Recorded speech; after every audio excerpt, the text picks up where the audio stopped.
कभी सोचा है कि हम लोग चीज़ें क्यों बनाते हैं? हम लोग पोएट्री, हम लोग गाने या फिर हम लोग आर्ट, ड्राइंग क्यों बनाते हैं? तब भी बनाते हैं जब ऐसा लगता है कि दुनिया ख़त्म होने वाली है। क्या है हमारी क्या है हमारे अंदर ऐसी चीज़ जो कि हमें कन्विंस करती है कि हम लोग ड्राइंग बनाएँ या फिर किसी भी तरीके की आर्ट में पार्टिसिपेट करें, तब भी जब हमारा मन कर ना रहा हो? इस चीज़ का नाम है आर्ट। जब हमारे इमोशंस को दिखाने के लिए वर्ड्स की कमी हो जाती है या फिर वर्ड्स रहते ही नहीं है हमारे इमोशंस को एक्सप्रेस करने के लिए, तब आर्ट अपना रास्ता ढूँढती है। जैसे कि कुछ वायलिन की तारें जो हैं किसी सैडनेस, डिप्रेशन वाले इमोशन को दिखाती हैं तो हम उसको फ़ील कर पाते हैं। उसी तरह जब कोई पेंट ब्रश की स्ट्रोक्स किसी रेबेलियसनेस, रिवॉल्यूशन वाली फीलिंग को दिलाने के लिए बनती हैं तो हमारे अंदर वही टाइप की इमोशंस हैं जागने लगती हैं, और ये चीज़ होती है आर्ट के अंदर। आप इस पेंटिंग को देखो, वैन गॉग की स्टारी नाइट। यहाँ पर सिर्फ स्टार्स या फिर स्वर्स नहीं है, यहाँ पर आइसोलेशन को दिखाया गया है और कह सकते हैं कि रंगों में एक आंसुओं को दिखाया गया है।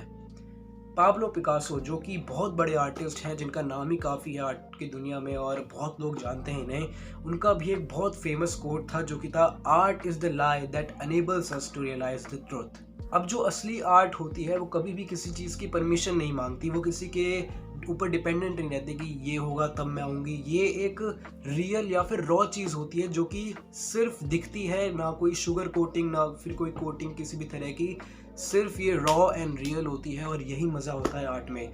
इसलिए आर्टिस्ट को फियर किया जाता है ऑप्रेसिव सोसाइटीज़ में, क्योंकि जो बड़ी-बड़ी पेंटिंग्स, म्यूरल जो होती हैं दीवारों पर लगी हुई, उनमें ऐसी कुछ फीलिंग्स दिखा सकते हैं जैसे कि रेवोल्यूशन की या फिर रेबेलियसनेस की, जिस वजह से लोग जो हैं उसकी तरफ जागरूक हो सकते हैं। या फिर अगर हम बात करें तो कोई ऐसी पेंटिंग जो कि कह सकते हैं कि पूरे नेशन को एक साथ खड़ा कर सकती है, वो चीज़ हमको देखने को मिलती है। जैसे अगर हम बात करें इसके एग्जांपल्स में तो सबसे पहले आता है जो मॉडर्न आर्टिस्ट थे नाज़ी जर्मनी में। वो जो थे वो बहुत ज़्यादा बैंड हो गए थे क्योंकि उनकी जो आर्ट थी वो नाज़ी आइडियल्स की तरफ फॉलो करती ही नहीं थी। आर्ट जो थी यहाँ पर रॉ और रियल थी नाज़ी जर्मनी के टाइम पे, जिस वजह से उनको बैन किया जाता था आर्टिस्ट को, और ये एक काफ़ी बढ़िया एग्जांपल है। इसी की तरह AIYY जो कि एक चाइनीज़ पेंटर थे, चाइनीज़ आर्टिस्ट थे, उनको भी चाइनीज़ गवर्नमेंट ने बैन किया था क्योंकि वो चाइनीज़ गवर्नमेंट को चैलेंज करते थे अपने आर्ट्स के द्वारा। अब अगर बात की जा रही है आर्ट की, अगर हम आर्किटेक्चर्स के बारे में बात ना करें तो काफ़ी ज़्यादा ज़्यादती होगी इसके साथ।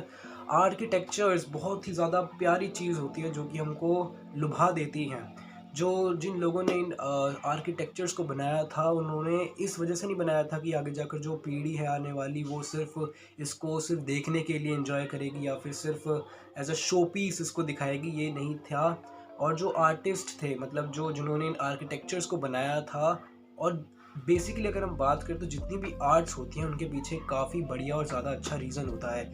जैसे कि अगर हम बात करें, हमारे ही देश में ताजमहल नाम का एक वंडर है जो कि सफ़ेद है रंग में, बहुत ही प्यारा लगता है दिखने में। इसके पीछे काफ़ी बढ़िया कहानी है कि शाहजहाँ जो कि एक मुग़ल एम्परर थे इंडिया के, उन्होंने मुमताज़ महल को अपना प्यार दिखाने के लिए इस ताजमहल को बनवाया था। जैसे अगर हम बात करें जापानीज़ के जेन गार्डन्स की, तो वहाँ पर साइलेंस और हम कह सकते हैं कि सिंप्लिसिटी को वहाँ पर पवित्र बना दिया जाता है। और भी कई सारे आर्किटेक्चर्स हैं, इससे हमको दिखता है कि जितनी भी आर्ट है वो सिर्फ ऐसे शो पीस के लिए नहीं होती, उनके पीछे काफ़ी अच्छा रीज़न होता है, डीपर मीनिंग होती है, जो कि उन आर्ट्स की तरह ही बहुत ज़्यादा बढ़िया लगती हैं। कोई भी ऐसा क्रिएचर नहीं है ह्यूमंस के अलावा जो कि पेंटिंग्स बना सके, जो कि पोएट्री लिख सके, जो कि सॉन्ग्स लिख सके, जो कि ड्राइंग कर सके, जो या फिर कोई आर्किटेक्चर बना सके। ये चीज़ एक स्पेशल चीज़ हमको दी जाती है ह्यूमंस में। और चाहे हम लोग बात करें पुरानी से पुरानी केव पेंटिंग्स की या फिर आजकल के इंस्टाग्राम रील्स या फिर टिकटॉक के बारे में, जो कि हर तरीके से आर्ट को रिजेंबल करता है, हर चीज़ में हमको आर्ट देखने को मिलती है इन प्लेटफॉर्म्स में। और इसका एक अच्छा रीज़न ये है कि हमारे जो पूर्वज थे या फिर हमारी जो पीछे वाली जनरेशन्स थी, उन्होंने ये कभी नहीं कहा कि हमको इस आर्ट को कैरी ऑन करना है, हम अपने बच्चों को, अपने पोतों को ये बताना है कि आर्ट कितनी इंपॉर्टेंट है, या फिर हमको आर्ट को आगे बढ़ाते जाना है और आर्ट बहुत इंपॉर्टेंट चीज़ है। ये चीज़ हम ह्यूमंस के अंदर पहले से ही है कि हमको अपने आइडियाज़ को या फिर इमोशंस को रिफ्लेक्ट करने के लिए आर्ट की ज़रूरत पड़ती है। हम एक ऐसी चीज़ नहीं है जिनको बताना पड़े या फिर हमको बताना पड़े कि ये चीज़ हमारे अंदर है।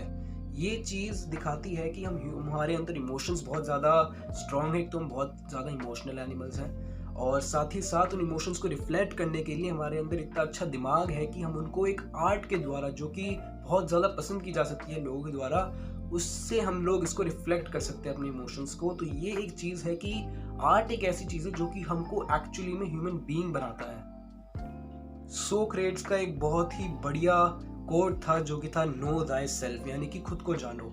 और आर्ट के साथ एक काफ़ी अच्छी तरीके से बैठता है, क्योंकि आर्ट एक ऐसी चीज़ है जो कि आपके इमोशंस को बताता है।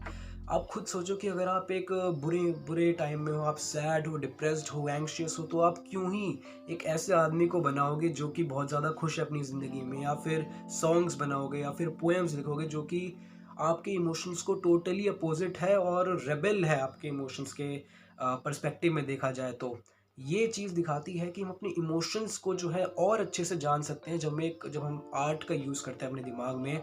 और आर्ट जो है एक ऐसी चीज़ है जो कि हमें अनेबल करती है हमारे अंदर और झाँकने के लिए, जो कि हमें वैसे कभी नहीं दिखने वाली थी। पर आर्ट के द्वारा हम लोग अपने इमोशंस को और डीप डाइव अंडरस्टैंड कर सकते हैं और स्टडी कर सकते हैं अपने इमोशंस को। और जितनी भी ऐसी चीज़ें हैं जो कि हमारे इमोशंस की तरफ जो है कंट्रोल रखती हैं, वो जो है हमको और अच्छे तरह से जानने के लिए मौका देती हैं। और जब भी आपने देखा होगा कि जब आप कोई गाना सुनते हो या फिर आप कोई ऐसा गाना सुनते हो, तो जैसे कोई सैड सॉन्ग हो गया, फिर कोई अच्छा सॉन्ग हो गया, तो आप उसी इमोशंस के साथ घुल मिल बैठते हो। जैसे कि मान लो कि आपने कोई सैड सॉन्ग सुना है, तो आपकी इमोशंस भी उस टाइम पर तो एटलीस्ट सैड हो जाते हैं। और ये पावर होती है किसी भी आर्ट की। चाहे ड्राइंग देख लो, आप कोई भी ऐसी ड्राइंग देख लो जो कि सैडनेस या एंग्शियसनेस को डिस्क्राइब करती है, जैसे कि वैन गॉग की पेंटिंग थी, उसमें आइसोलेशन को दिखाया गया था। तो आप भी एक पल के लिए तो एटलीस्ट आइसोलेशन को महसूस कर सकोगे। और ये चीज़ है आर्ट की जो कि बहुत ज़्यादा स्पेशल है। और यही है कि हम लोग अपने आप को और अच्छी तरीके से अंडरस्टैंड कर पाते हैं इस आर्ट के द्वारा। आपने कई सारी गानों वाली वीडियो के नीचे या फिर किसी आर्ट के कमेंट सेक्शन में देखा होगा, एक बंदा होता है जो कि कहता है कि आर्ट एक टाइम मशीन है, चाहे कितने साल गुजर जाए, लेकिन हम आर्ट एक तरीके की टाइम मशीन है जिससे हम टाइम में वापस पहुंच सकते हैं। ये काफ़ी ज़्यादा बढ़िया चीज़ कही जाती है लोगों के द्वारा और काफ़ी ज़्यादा सेंसिबल चीज़ है। चाहे कोई हाइकू हो, चाहे कोई 2000 साल पुराना एक स्कल्पचर हो, या फिर कोई हाइकू हो जो कि 17 सिलेबल्स में लिखी गई हो, या फिर कोई भी ऐसा फोक डांस, फोक कल्चर चीज़ हो जो कि हमारे मन के अंदर भावनाएं पैदा कर देता है, हम लोग उसको फील कर पाते हैं। चाहे इटालियन ओपेरा हो, या फिर अफ्रीकन डांस हो, या फिर कोई कोरियन ड्रामा हो, या फिर जापानीज एनिमेशन हो, डिफरेंट डिफरेंट चीज़ें प्रेजेंट हैं जो कि हम लोग फील कर सकते हैं, और चाहे वो हमारे कल्चर की भी ना हो। इसी वजह से कहा जाता है कि टाइम एक तरीके की स्पेस को जो है वो कम ख़त्म कर देता है, क्योंकि हम लोग बैठे बैठे जो है दूसरे कल्चर का आनंद ले सकते हैं। आखिरी पॉइंट है कि आर्ट हमको अनेबल करती है, अलाउ करती है to fight against meaninglessness. Albert Camus, जो कि काफ़ी शानदार फ़िलासफ़र थे, मैंने बहुत ज़्यादा तारीफ़ करी है इनकी, काफ़ी अच्छे लगते हैं मुझे फ़िलासफ़र। उन्होंने काफ़ी अच्छे एग्जाम्पल के साथ और काफ़ी अच्छे सेंस के साथ बताया था कि लाइफ मीनिंगलेस क्यों है, क्योंकि कोई हम लोग क्वेश्चन पूछते तो साइलेंस का आंसर आता है। यही चीज़ से फाइट करने के लिए आर्ट आती है, और आर्ट एक ऐसी चीज़ है जो कि हम लोगों को मीनिंग निकालने के लिए अलाउ कर सकती है इन अ मीनिंगलेस लाइफ। अगर हम बिना राह के हम दिशाहीन हैं अपनी ज़िंदगी में, तो कोई सॉन्ग आपको हेल्प कर सकता है, कोई स्टोरी आपको हेल्प कर सकती है। फॉर एग्ज़ाम्पल कोई ऐसी कहानी होती है कि रैबिट और कछुए की, जिसमें जो कछुआ था वो धीरे धीरे चल रहा था और रैबिट जो है बहुत तेज़ तेज़ जाकर सो गया था। तो इस खरगोश और कछुए की कहानी से हमको यही पता चलता है कि slow and steady wins the race.